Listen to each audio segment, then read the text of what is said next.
Hey everyone, it's Jay, and today we're talking about the quarantine in different countries, for example in Holland, and I invited my friend from Holland, it's Frank.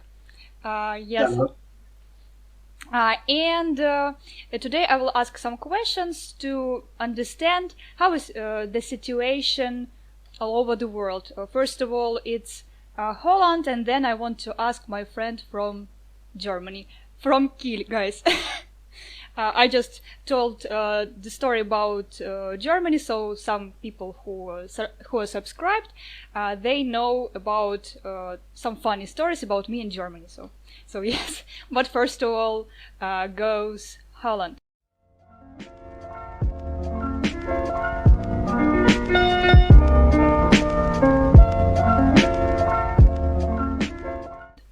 So, Frank, thank you first of all, and tell me please, tell about yourself, your occupation, your age, where you from exactly.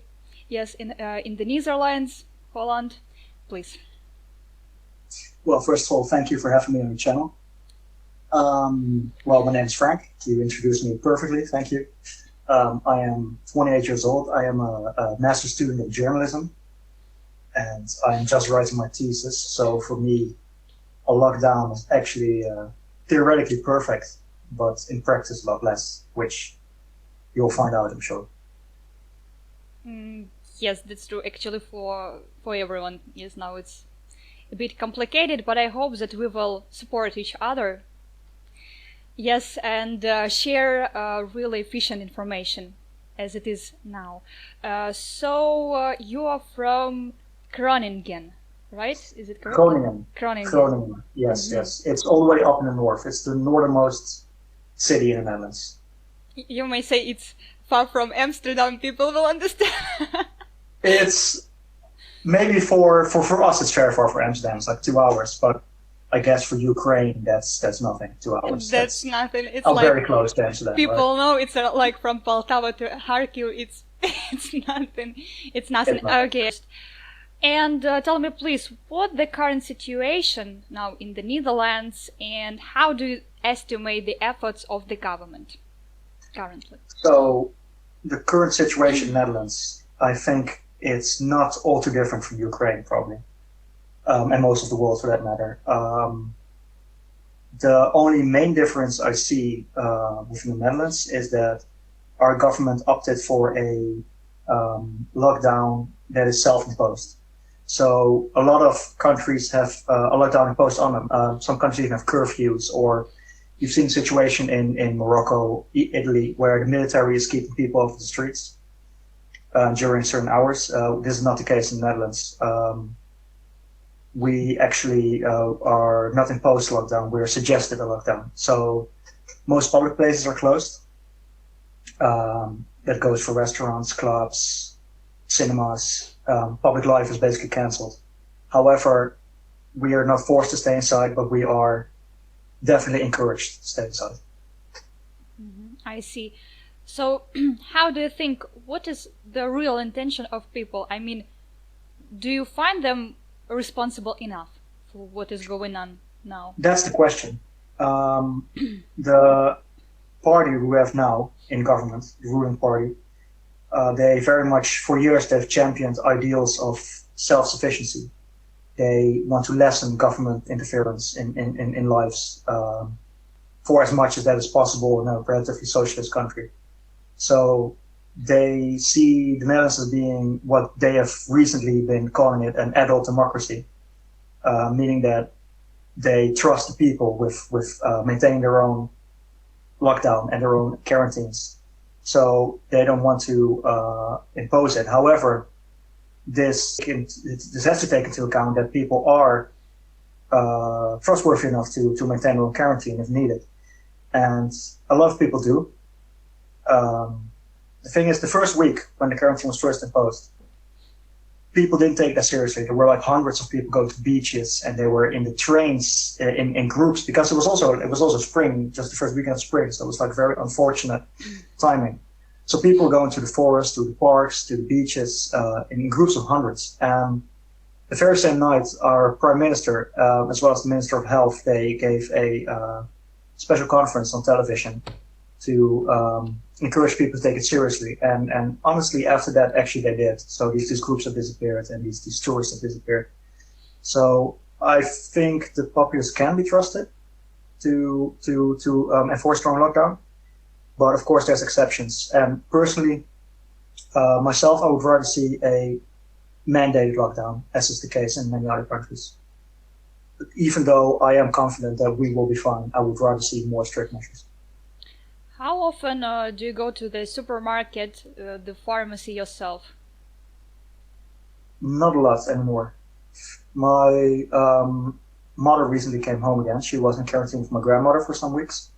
And because she's somewhat more at risk than me of having complications from this virus, of course, I stayed inside for 10 days. I just bought a lot of food and I locked myself in properly for 10 days, so I will be sure I will be virus free. And now that she's here, I intend to keep up at least for a few weeks these mandates. Maybe I will briefly go out for a supermarket trip, but we have food, we have everything we need. So it's for the foreseeable future, it's not necessary to go out. Tell me, please, how are you dealing with free time? Yes, your free time, and what are you doing at home? Are you making sports, something like this? So my free time, well, obviously I have a lot of free time because I'm here doing interviews with some Ukrainian girls. So It's hobby, guys. It's hobby. I have very little to do, obviously. No, but before this happened, I was in the library, the university library, every single day from 8 till 8, just writing my thesis. And I never work at home, so I always go to the library, go there and have my nice morning coffee and chill with my classmates and write my thesis. And now suddenly from one day to the next, it's impossible. I'm sure the same in Ukraine. Just one day you turn on the news and suddenly you hear that you cannot do what you were previously doing. And that took some adjustment for me because I was so entrenched in this rhythm of uni and thesis and going out with my friends, of course.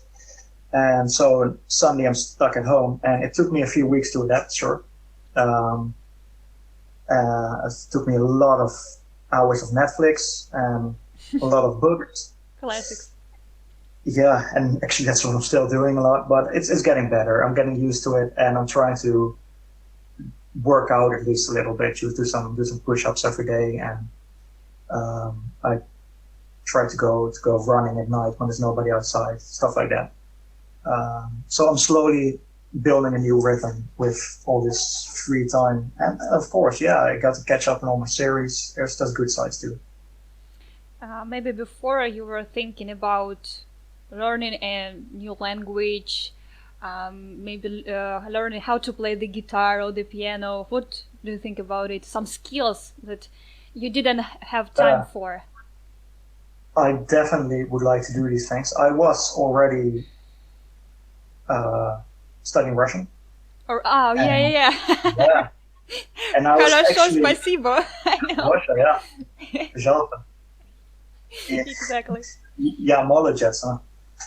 And I was actually planning to go to the Ukraine to get some in-depth Russian. Kiev, Lvov, Odessa, alright? Yeah, Kiev probably. Kiev. But then Corona hit, so that's not going to happen. So you would think I have lots of time to learn Russian at home and to learn, I don't know, yoga and whatever. But the thing is, when you have so much free time, I don't know if you've noticed this, it actually becomes harder to do what you want to do. And you know that I work actually remote, and I guess I'm this one person who can tell how it feels like when you make yourself doing something daily and saying, Julia, yes, you must wake up, you must. You don't have any other option. Yes, that's true. Mm-hmm. I am a very bad boss for myself, definitely. I can relate. I cannot get my work as disciplined at all. It's terrible. But then again, it's interesting. There are there are whole articles right now, I think it was in the New York Times, about people about this new symptom where people are expected to be productive during the quarantine, and then they shut down because people expect this productivity so much and they cannot meet their own expectations, and instead they are super unproductive. So I think psychologists will have a lot to work with when people are done with this. Psychologists are going to have a lot of work anyway. Yeah, this is very good for them. It's not funny, but unfortunately that's the truth, actually. Yeah, but that's not funny. Okay, and one more question. I guess I didn't ask. Yeah, what's the situation in your hometown, and do you feel safe enough? I mean, the one thing is to live in Amsterdam, and the other thing is live out of Amsterdam, on my mind. Okay, so the thing is, we're all the way in the north, and the main infections are in the south. So in theory, we are far removed from the main infections, but that's Dutch far, and Dutch far is 2 hours, and that's not Ukrainian far, so relatively we're close. But so far, I have not heard of anybody in my city. A friend of mine actually thought he had corona. I'm not sure if he had, just a cold. But it's not prevalent here in the north yet. Even though the Netherlands is among one of the most heavy hit countries in Europe, I think our death toll is already in the thousands right now. But it has so far mostly been limited to the south. I'm sure Amsterdam as well, which is, as you know, much more southern. But still, I can't tell you about Amsterdam specifically. And tell me, please, Frank, are cities closed between, with each other? I mean the borders, because most of our cities are closed, for example. No, they're not closed. And this is another thing that may be an issue. Of course, people with professions that are necessary for daily functioning and healthcare, etc., they should work, and many of them work in between cities. They travel from cities to home, etc. So it makes sense to have some sort of accessibility to maintain this. On the other hand, it's easy for infections to spread, of course, if you don't keep the cities closed. Even right now, there's an issue in politics that every year, when spring comes around, Germans come, hundreds of Germans, thousands of Germans. I'm sorry. When I'm hearing Germans come, I don't know, I have these pictures from my past. You know, all my friends gonna understand me. Germans come. I want to say hi to my ex-employers. Yeah. Germans come is never good news. Okay, you know that. Historically, it's never good news, and now traditionally, they come to our beaches when it's a nice weather, and they start digging holes or whatever they do. I swear, look it up. I will pee this, just like swearing. I'm sorry, warning. Our borders are still open. So the politics now are concerned about Germans coming here to have a beach holiday, and there will be thousands coming by train. So I think this should be very limited. Of course, maybe the Germans won't come. I mean, they're not stupid. They don't want to risk others and themselves. Let's hope. But just to be safe, I do think at least some political preparation should be done to cope with an eventual scenario, because our borders are open, our cities are open, and our borders are open. There's even flights from New York still landing in the Netherlands, and New York is like one of the most infected cities in the world right now. So there's definitely some room for thought here. Yeah. Being honest, I'm shocked hearing it, because even Ukraine, I'm sorry, Ukraine, my dear Ukraine, but even Ukraine is implemented such, as to me, such huge acts to, I don't know, to save the country. I mean, to close the borders, even between the cities. We don't invite foreigners. And I didn't know really this. It's very interesting about the Netherlands that, okay, maybe Germans will come, maybe someone else. Maybe they won't be infected. Okay, that's cool. It's bizarre. Oh my god. Yeah, that's strange. That's strange to hear. I hope that your government is going to remember that yes, in the Netherlands there are people, they live, and they want to live, and they want to keep going. Yeah, I mean, this situation must teach a lot of politicians how to make things right, actually. On the other hand, they're working hard. I mean, they are working around the clock to combat this, but I just don't think they have a single mindset approach. I think they're still trying to answer these questions for themselves, and it's to the detriment of the efficacy of the treatment, of course. And the last question for today: how do you think when is it going to stop? Maybe first of all as a pandemic, right? Pandemic as a pandemic, and the second of all as the worldwide situation, not even, like when is it going to stop globally, that no one is going to be infected and no one is going to be sick? Well, as for the lockdown situation, our government had a press conference, I believe it was Monday, where they said that all measures will remain in effect until at least 28th of April, so 1 more month. After this, it could be extended. Everything could be extended. Entire lockdown could be worse. Could be. And on the other hand, they expect some measures to remain in effect for many months still to come. So we'll see. But I don't think anybody knows what the virus is doing, so they don't know what the lockdown will do. As for the virus itself, all I know about it is it will remain in some form. So I think the only way to definitively be rid of it is we have to wait a year for vaccines. Yes, I agree. And there is one thing: Granians now are really afraid to stay at home without job and to stay without money. What is about Dutch? I mean, do you have some, as we call it here, safety financial pillow when you feel safe in financial sense, even sitting at home for months? What do you think about it? Is it a real deal in the Netherlands? It's a big deal, but maybe not as big as some countries. Mm-hmm. For example, I don't know about the Ukraine, but I know it's in America, people starve to death when they lose their job. They live paycheck to paycheck, a lot of them. And you've probably seen many messages of people just losing homes and losing the ability to supply for the family because of this outbreak. And I don't think you will ever see a scenario like that in the Netherlands. You won't see people starve or lose their home. However, people will lose their business because public life ended, so there's no more shopping.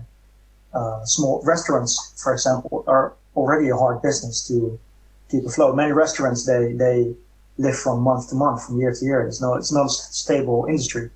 And especially now when nobody's coming, what can they do, So the government is rolling out plans to support these people. Mm-hmm. They want to support the rent for people of shops, for people of restaurants, and they want to support a percentage of the income that they miss. However, again, they are looking at this on a case-by-case basis. So when they first started implementing this, they were offering certain companies a compensation for their lost income. And then other companies also reached out because they were also losing income. And the politicians had not taken them into consideration. So they're slowly working out which people apply for additional income support and which people don't. And this is a process that would normally, as they said, would take years, and now they have to do it in days or weeks.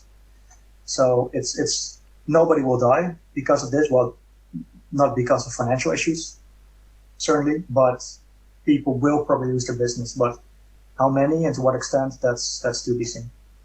That's the secret for the whole world. Yeah. Yes. Yeah, now I see. I knew that the progressive countries, I should highlight, people will understand me in the video, that yes, you have plan, as you call it, the plan That's the real truth. And I hope that it will work out, because now I see how some countries deal with it. Speaking about the USA, once I heard in the news that they told we are going to provide $1,000 for every adult and $500 for every child. But as I understood, they must go and do huge bureaucracy work to get this money. It's not like, oh, I have $1,000, it's so easy. No. It is going to be complicated to get this money. It's not like they are falling from the skies, actually. So, which is too bad. Because I don't know how are they going to deal with the bureaucracy work while you are afraid to go out, to get out from your home. Because I'm afraid, actually, for example. So I guess that's it. I'm very grateful to you that today you joined my video. Of course, the occasion is horrible. We all know this. But guys, let's not give up, because the life is going on. We're still here. Yeah, we're still here. We don't have choice. Yeah. We don't have choice. But I hope that when we will listen to the stories of people, we will understand that we are all in one boat. That's the most important. Yes, and I guess that's it. Again, thank you.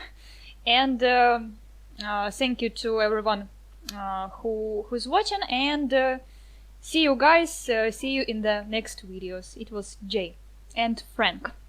До свидания.